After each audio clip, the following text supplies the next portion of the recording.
Welcome back.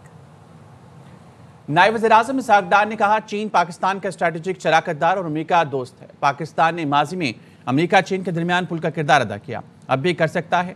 Pakistan की खारजा policy block politics नहीं, पाकिस्तान के अमेरिका के साथ मजबूत ताल्लुकात हैं। अमेरिकी थिंक टैंक अटलांटिक काउंसिल से खिताब में कहा पाकिस्तान और अमेरिका के दोतरफा ताल्लुकात में मस्बत पेशरफ्त हुई। अमेरिका के साथ जल्द ट्रेड डील हो जाएगी। अमेरिकी सरमायाकारों को तवानाई शोबे में खुशामदीद कहेंगे। पाकिस्तान खत्ते और दुनिया में अमन की ख्वाहिश रखता है। जम्मू कश्मीर आलमी सतह पर तस्लीम शुदा मुतनाज़ इलाका है। पाकिस्तान गजा में फौरी सीज़ फायर और तामीरी नौ का मुतालबा करता है। दो रियासती हल ही पायदार अमन का रास्ता है। China is our strategic partner and the United States is our long-standing friend. In the past, we have played the role of a bridge between the two great nations, and we stand ready to do the same if called upon. Our foreign policy is not a zero-sum game. We hope to see friendly relations between the US and China and do not wish to embroil in bloc politics. Regional peace, however, will remain elusive until all parties, including India, commit to a dialogue and dispute resolution in good faith and under international norms. And your enduring commitment to future where the US-Pakistan partnership can rise above history and help shape it. We are deeply concerned, by the violence in Gaza with loss of over 58,000 innocent lives, predominantly women and children. And now we are watching last few days the hunger issue. We call for an immediate ceasefire, durable peace, and rebuilding of Gaza. A two-state solution is the only path to lasting peace. नायब वज़ीर-ए-आज़म इसहाक डार की अमरीकी वज़ीर ख़ारजा Marco Rubio से मुलाकात। तर्जुमान अमरीकी महकमा ख़ारजा के एलामिया के मुताबिक मार्को रूबियो ने मुलाकात में ईरान से सालिसी में पाकिस्तान के मस्बत किरदार पर इज़हार तशक्कुर किया। मार्को रूबियो ने खित्ते में इस्तेहकाम के लिए पाकिस्तान की कोशिशों को सराहा। मुलाकात में दाइश खुरासान के खिलाफ ताउन बढ़ाने पर गौर किया गया। दहशत गर्दी के खिलाफ अमरीका पाकिस्तान डायलॉग अगस्त में इस्लामाबाद में होंगे। अमरीका और पाकिस्तान के दरमियान इंसदादे दहशत गर्दी ताउन पर बातचीत हुई। दोनों ममालिक का बाहमी तिजारत को फ़रोग़ देने पर इत्तफाक हुआ। मार्को रूबियो और इसहाक डार में मादनियात और माइनिंग शोबे में ताउन पर गुफ्तगू हुई। अमरीका और पाकिस्तान के दरमियान इक़्तिसादी और मौशी ताल्लुकात के फ़रोग़ पर इत्तफाक किया गया। मार्को रूबियो ने पाकिस्तान के साथ तिजारती ताउन बढ़ाने की ख्वाहिश का इजहार किया।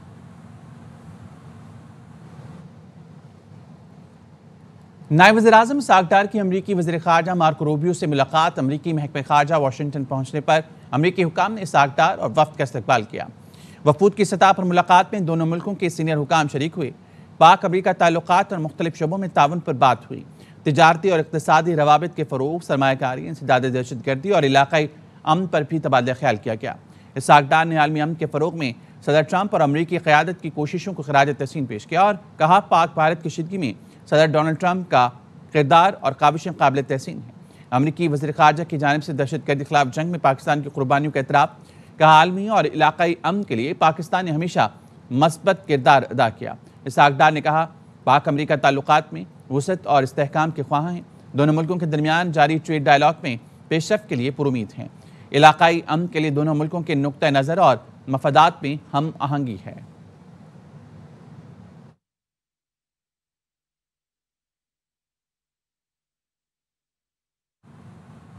नायब वज़ीर-ए-आज़म इसहाक डार ने कहा है कि पाक भारत कशीदगी कम कराने में अमरीकी किरदार को सराहते हैं। सदर ट्रंप और वज़ीर ख़ारजा रूबियो ने जंग सालसी में अहम किरदार अदा किया। मसला कश्मीर अक़वाम मुत्तहिदा करारदादों और कश्मीरी अवाम की उमंगों के मुताबिक हल होना चाहिए। तर्जुमान वज़ारत ख़ारजा के मुताबिक अमरीकी वज़ीर ख़ारजा से मुलाकात में नायब वज़ीर-ए-आज़म ने दोनों मुल्कों के दरमियान इक़्तिसादी ताउन, क्रिप्टो करेंसी और मादनियात के शोबे में काम करने की ज़रूरत पर जोर दिया। इसहाक डार ने आलमी अमन के लिए पाकिस्तान के तामीरी किरदार, मशरिक़ वुस्ता में क़याम अमन और गजा में इंसानी बहरान के फौरी हल की ज़रूरत पर जोर दिया। अमरीकी वज़ीर ख़ारजा ने खित्ते में अमन व इस्तेहकाम के लिए पाकिस्तान की कोशिशों की तारीफ़ और भारत के साथ सीज़ फायर बरकरार रखने के लिए पाकिस्तान के आज़म को सराहा।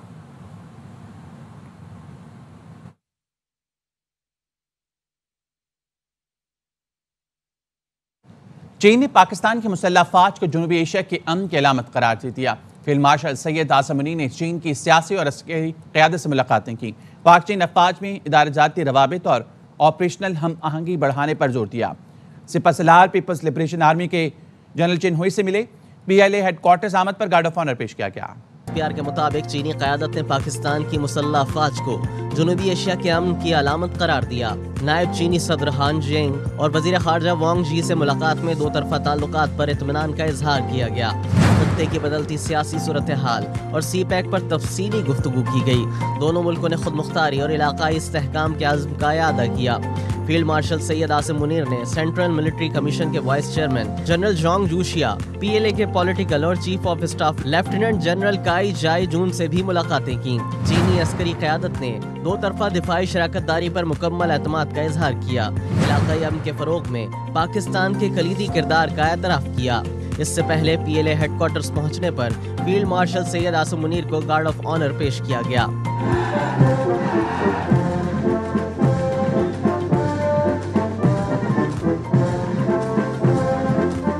आर्मी चीफ सैयद आसिम मुनीर ने चीन की मुसलसल हिमायत को सराहा। तमाम शोबों में मिलिट्री टू मिलिट्री ताउन बढ़ाने के अज़्म का अदा किया। वादी नारान में झील सैफुल मुलूक के इतराफ लैंडस्लाइडिंग। नारान के मुख्तलिफ इलाकों में फंसे सैकड़ों सयाहों और गाड़ियों को 8 घंटे बाद रेस्क्यू कर लिया गया। झील सैफुल मुलूक के इतराफ क्लाउड बस्ट हुआ। तूफानी बारिशों के बाद लैंडस्लाइडिंग से रास्ते बंद हो गए। 117 गाड़ियों में 500 से ज़ायद सयाह दोपहर 3:30 बजे से फंसे रहे। सेक्रेटरी सियाहत KP डॉक्टर अब्दुल समद खान ने नोटिस लिया। इनकी फौरी हिदायत पर रेस्क्यू ऑपरेशन शुरू किया गया। रेस्क्यू एहलकार, मकामी रजाकार और इंतजामिया ने भारी मशीनरी के साथ कार्रवाई की और तमाम अफराद को महफूज मकामात पर मुंतकिल कर दिया।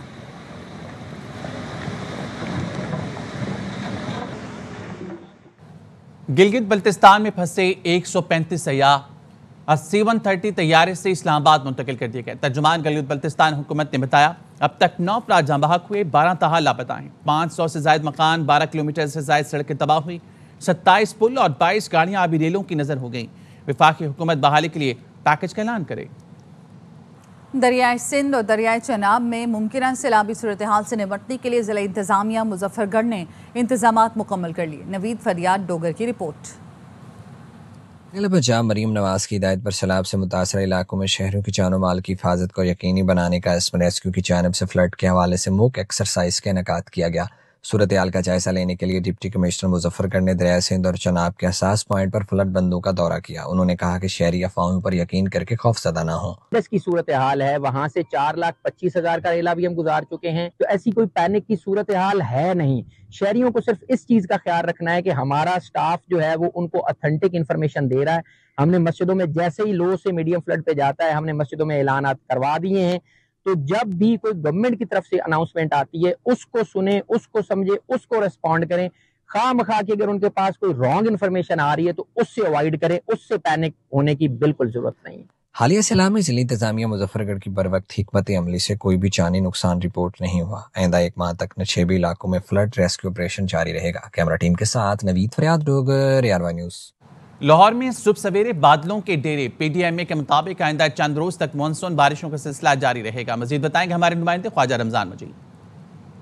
जी बिल्कुल, लाहौर समेत पंजाब भर में मानसून बारिशों का सिलसिला जारी है। पंजाब के मुख्तलिफ इलाकों में कल वक्फे से बारिश का सिलसिला रहा और शहर लाहौर में भी इसी तरह की सूरत हाल रही, जबकि आज शहर लाहौर में सुबह सवेरे बादलों के डेरे हैं और हवा रुक जाने के बायस हब्स का सिलसिला भी बरकरार है। महकमा मौसमियात के मुताबिक और PDMA के मुताबिक मानसून बारिशों का सिलसिला 31 जुलाई तक जारी रहेगा। आज भी महकमा मौसमियात के मुताबिक दिन में किसी वक्त भी बारिश का सिलसिला शुरू हो जाएगा। और दर्जा हरारत की अगर बात की जाए तो शहर का जो ज़्यादा से ज़्यादा दर्जा हरारत है 32 डिग्री सेंटीग्रेड और कम से कम दर्जा हरारत 22 डिग्री सेंटीग्रेड तक रिकॉर्ड किया गया है। एहतियात जो है वो बेहतरीन हिकमत अमली है और ख़ास तौर पर मानसून बारिशों के अंदर एहतियाती तदाबीर इख्तियार करें ताकि किसी भी नुकसान से बचा जा सके। जी, कराची में बादलों का राज बरकरार, मौसम खुशगवार। महकमा मौसमियात ने दिन के औकात में मौसम गर्म मरतूब रहने की पेशगोई की है, जबकि आज भी मुख्तलिफ इलाकों में हल्की बारिश का इम्कान है।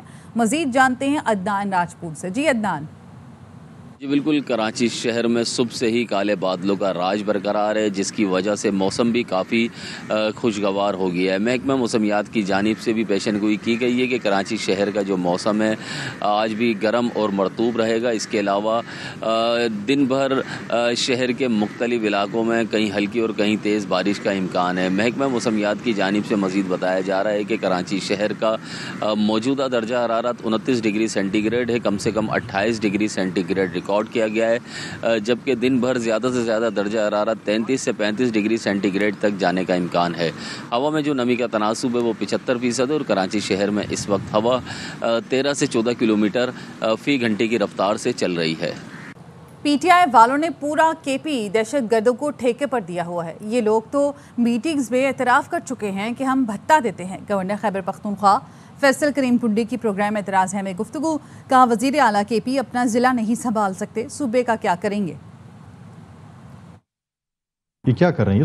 ये तो मिले हुए हैं उनके साथ, तालिबान के साथ मिली हुई पीटीआई। ये मिलिटेंट्स, इन्होंने पूरा सूबा मिलिटेंट्स को ठेके पे दिया हुआ है। देखिए, हुकूमतें एपीसी नहीं बुलाती, हुकूमतें एक्शन करती हैं, अपना जिला नहीं संभाल सकते। इनके अपने गांव की क्या पोजीशन है? ये आज तक वज़ीर आला बनने के बाद अपने गांव नहीं गए। इन्होंने आज तक कोई एक्शन लिया है? मिलिटेंट्स के खिलाफ लिया हुआ है। आपके शहरी जो हैं असर के बाद घर से नहीं निकल सकते। भत्ता ले रहे हैं। भत्ता तो उन्होंने पहले ऑफिशियल मीटिंग में कह दिया था कि हम देते हैं।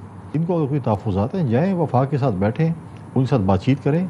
हर चीज़ से बातचीत होती भी रहती है, बातें भी करते हैं, अपनी मजबूरियाँ भी हमें बताते रहते हैं। इमरान खान साहब मजबूरी तो नहीं है? नहीं, वो तो माइनस हो चुकी है। रवान एहतजाज होगा तो आने देंगे। अगर ये बंदूकें लेके आएंगे, असर लेकर आएंगे, कानून को हाथ में लेंगे तो बिल्कुल घर से भी नहीं निकल पाएंगे। इधर आते 6 दिन में, निकलते हुए 6 मिनट नहीं लगते उनको। दहशतगर्दों के खिलाफ रियासत जहां मौसर समझेगी कार्रवाई करेगी। वज़ीर आज़म के मुशीर राना सनाउल्लाह की प्रोग्राम एतराज़ है में गुफ्तगू, कहा मोहसिन नकवी को ट्वीट नहीं करनी चाहिए थी। हुकूमती शख्स भत्ता दे रहा है तो फिर वो शख्स हुकूमत में क्यों है? दहशतगर्द हैं तो उनके खिलाफ तो स्टेट जो है वो जो भी मौसर हथियार जो है वो मुनासिब समझेगी वो इस्तेमाल करेगी। मोहसिन नकवी साहब का ट्वीट है कि एक अहम सूबाई ओहदेदार डेरा इस्माइल खान में तालिबान को कितने पैसे पर माह देता है। मेरी ज़ाती राय में तो ट्वीट नहीं करना चाहिए था। एक आदमी हुकूमत में बैठ के बता दे रहा है तो फिर वो हुकूमत में वो किस लिए बैठा है? उसका तो फिर मुहासबा होना चाहिए, उसे जो है वो अपनी पोजीशन से अलग होना चाहिए। पीटीआई का मसला असल में बानी पाकिस्तान तहरीक इंसाफ का है, तो उस मसले को एटलीस्ट मेज पर लेकर आएंगे तब जाके बात होगी। तो प्राइम मिनिस्टर साहब ने कब उनके ऊपर ये कंडीशन लगाई है कि जी आपने अगर रिहाई के ऊपर बात की तो फिर हम आपसे बात नहीं करें? तो कहा आए बात करें, लेकिन हमें ऑन रिकॉर्ड उन्होंने हमेशा ये कहा है कि जी रिहाई के ऊपर हमने बात नहीं करनी। विजिट है फील्ड मार्शल सैयद आसम मुनीर साहब का, आर्मी चीफ का, वो भी इंतहाई अहमियत का हमल है। अफगानिस्तान या दहशतगर्दी रिलेटेड इशूज़ के ऊपर भी इंडिया जो है वो हमारे मुल्क में जो है वो दहशतगर्दी के पीछे है। बलोच अलहदगी पसंदों को इसराइल इस्तेमाल कर रहा है। अल जज़ीरा टीवी के सहाफ़ी का इंकशाफ। सहाफ़ी अब्दुल्ला मौसूवी का कहना है कि ईरान और पाकिस्तान के खिलाफ middle east media research institute के ज़रिए अलहदगी पसंदों का इस्तेमाल किया जा रहा है। वाशिंगटन थिंक टैंक की वेबसाइट पर ऐलान करदा बलोचिस्तान स्टडीज़ प्रोजेक्ट इसराइली एजेंडे का हिस्सा है। Balochistan studies project middle east media research institute के ज़रिए लॉन्च किया गया। इसराइली हिमायत याफ्ता प्रोजेक्ट का मकसद ईरान के जौहरी अज़ाइम और पाकिस्तान को काबू में रखना है। अब्दुल्ला मौसूवी ने आर्टिकल में बताया कि बलोचिस्तान स्टडीज़ प्रोजेक्ट की बुनियाद इसराइली इंटेलिजेंस अफसर ने रखी। अलहदगी पसंद तंजीम के जाली तर्जुमान मीर यार बलोच की असलियत पर भी सवाल उठ गए। बलोच तंजीमों ने भी मीर यार बलोच को फ़र्जी और एक्स अकाउंट जाली करार दिया। फ़र्जी मीर यार बलोच की पोस्ट को भारतीय और इसराइली मीडिया इस्तेमाल कर रहा है। आदिल राजा के खिलाफ बरतानवी हाई कोर्ट में हितक इज्जत के मुकदमे का ट्रायल मुकम्मल। तफसीली फैसला अगले हफ्ते सुनाया जाएगा। आदिल राजा अपने दावे के हक में कोई सबूत अदालत में पेश ना कर सके। दौरान समाअत लंदन हाई कोर्ट जज ने आदिल राजा के ज़राए पर कड़ी तनकीद की और इदारों पर बेबुनियाद इल्ज़ामात और तोड़ मरोड़ कर शवाहिद पेश करने पर जज ने आदिल राजा पर इज़हार बरहमी किया। रिमार्क्स दिए, आदिल राजा का दावा गलत मालूमात पर मबनी दिखाई देता है। आदिल राजा के पाकिस्तानी इदारों पर इल्ज़ामात मनगढ़ंत नजर आते हैं। लंदन हाई कोर्ट ने रिमार्क्स दिए, अरशद शरीफ JIT रिपोर्ट में ISI का जिक्र नहीं। आदिल राजा ने किस बुनियाद पर इल्ज़ाम लगाया? कराची में बल्दिया टाउन फुटबॉल स्टेडियम के करीब गैर कानूनी तामीरात के खिलाफ ऑपरेशन में मज़ाहमत पर मुकदमा दर्ज कर लिया गया। मजीद तफसील जानते हैं अफजल खान से। अफजल, अपडेट कीजिएगा। देखिए, ये मुकदमा तपेदार सब डिवीज़न बल्दिया टाउन की मुद्दत में सईदाबाद थाने में दर्ज किया गया है। मुकदमा नामजद और नामालूम शरपसंद अनासिर के खिलाफ दर्ज किया गया है और जो मुद्दई है उसके मुताबिक वो एंटी इंक्रोचमेंट के अफसरान और मुलाजमीन के हमरा गैर कानूनी तामीरात मस्मार कर रहा था। अचानक 10 से 15 सूरत शनास हाथों में डंडे लेकर आ गए। एक शख्स जिसके हाथ में पिस्तौल था उसे सामने आने पर शनाख्त किया जा सकता है। मुसल्लह शख्स ने गाली गलौज करने के बाद काम बंद न करने पर गोली मारने की धमकी दी। मुद्दई का कहना है कि एंटी इंक्रोचमेंट पुलिस ने हुजूम को भगाने की कोशिश की तो फारूक शाह और अख्तर आए। फारूक शाह और अख्तर ने हुजूम को मुश्तइल करने की कोशिश की। इस दौरान एक शख्स को एंटी इंक्रोचमेंट पुलिस ने पकड़ लिया। पकड़े जाने वाले शख्स का नाम बाद में गुलनवाज मालूम हुआ, जबकि दीगर अफराद वहां से फरार हो गए। एंटी इंक्रोचमेंट स्टाफ ने पकड़े गए शख्स को थाने में पेश करके कानूनी कार्रवाई की है। पुलिस ने ये मुकदमा दर्ज करने के बाद इसके अंदर सूरत शनास नामालूम अफराद नामजद किए गए हैं या जो जिन अफराद के नाम नामजद किए गए हैं उनके खिलाफ जो है वो कार्रवाई तेज कर दी और उनकी गिरफ्तारी के लिए छापामार कार्रवाइयों का सिलसिला भी जारी है। जी ठीक है, बहुत शुक्रिया आपका। कानून तोड़ने पर एफबीआर ऑफिसर की पुलिस से बदतमीजी, वीडियो वायरल हो गई। कुछ दिन पहले कराची ट्रैफिक पुलिस एहलकारों ने बगैर नंबर प्लेट और काले शीशों वाली गाड़ी को रोका। एफबीआर ऑफिसर ने वीडियो बनाने वाले को गाली दी और 2 टके का आदमी कहा। सेनेटर फैसल बावडा ने वायरल वीडियो पर कहा, इंसानों से जानवरों जैसा सलूक करने वाले एफबीआर अफसर के खिलाफ कार्रवाई की जाए। यह अवाम का नौकर होते हुए अवाम से जानवरों की तरह सलूक कर रहा है। मैं मुल्क से बाहर हूँ, वतन वापसी तक अगर इस अफसर को नौकरी से बर्खास्त ना किया गया तो फिर कोई गिला ना करे। अमेरिका और कनाडा के दरमियान फिर तिजारती जंग छिड़ने का खदशा। सदर ट्रंप को कनाडा के साथ तिजारती मुआहदे की तवक्को नहीं। उनका कहना था कि कनाडा के साथ तिजारती ताल्लुकात अच्छे नहीं। 1 अगस्त की डेडलाइन दी थी, मगर लगता है कनाडा को तिजारती मुज़ाकरात की जरूरत नहीं। कैनेडियन वज़ीर-ए-आज़म ने कहा किसी भी बुरे तिजारती मुआहदे को कबूल करने से इनकार करते हैं। कहते हैं जल्दी में कोई बुरा तिजारती मुआहदा नहीं करेंगे। पाकिस्तानी निजात रिपब्लिकन साजिद तारिक कहते हैं कनाडा का 70% इन्हिसार अमेरिका पर है। कैनेडियन लिबरल पार्टी के रहनुमा इब्राहिम दानियाल का कहना था कैनेडियन बराबरी की सतह पर मुज़ाकरात चाहते हैं। अमेरिकन डेमोक्रेट आसिफ रियाज कदीर कहते हैं कनाडा पड़ोसी है, सदर ट्रंप को डेडलाइन देने के बजाय मुज़ाकरात को मौका देना चाहिए। डोनाल्ड ट्रंप साहब ने आते ही इसीलिए उन्होंने कहा था या तो आप हमारी स्टेट बन जाएं, अगर नहीं बनना तो अपने पांव पर खुद खड़े हो, अपने डिफेंस के अखराजात भी खुद करें, आप बर्दाश्त करें। तो इसी वजह से अब डोनाल्ड ट्रंप साहब जो है वो बेजार है इनसे, क्योंकि जस्टिन ट्रूडो तो चले गए हैं लेकिन जो नए इस वक्त वहां पे वजीर आजम है वो भी उन्हीं की पार्टी के हैं और उनका भी ज्यादातर देखा जाए तो झुकाव वही लिबरल और सोशलिस्ट एजेंडे की तरफ है। डोनाल्ड ट्रंप तो जी हर चीज अपनी मर्जी से चाहते हैं, मगर कैनेडियन पर्सपेक्टिव जो है वो डिफरेंट है। मार्क कार्नी जिनको एक अच्छा निगोशिएटर समझा जाता है और जो कि वर्ल्ड फोरम में पे एक उनकी बहुत अच्छी रेपुटेशन है, वो एक फेयर ट्रेड एग्रीमेंट चाहते हैं कि ये यकतरफा नहीं होना चाहिए। नहीं, उन्होंने आज साफ कह दिया है, उन्होंने कहा है कि 1 अगस्त को ये 35 टैरिफ जो हैं कनाडा पे लग जाएंगे 1 हफ्ते के बाद। नेगोशिएशन की कोई ज़रूरत नहीं, क्योंकि कनाडा किसी सूरत में नेगोशिएशन टेबल पे इन चीज़ों को मान नहीं रहा। मैं समझता हूँ इससे जो कि नुकसान कनाडा का बहुत ज़्यादा होगा। और अब शामिल करेंगे टेक न्यूज़।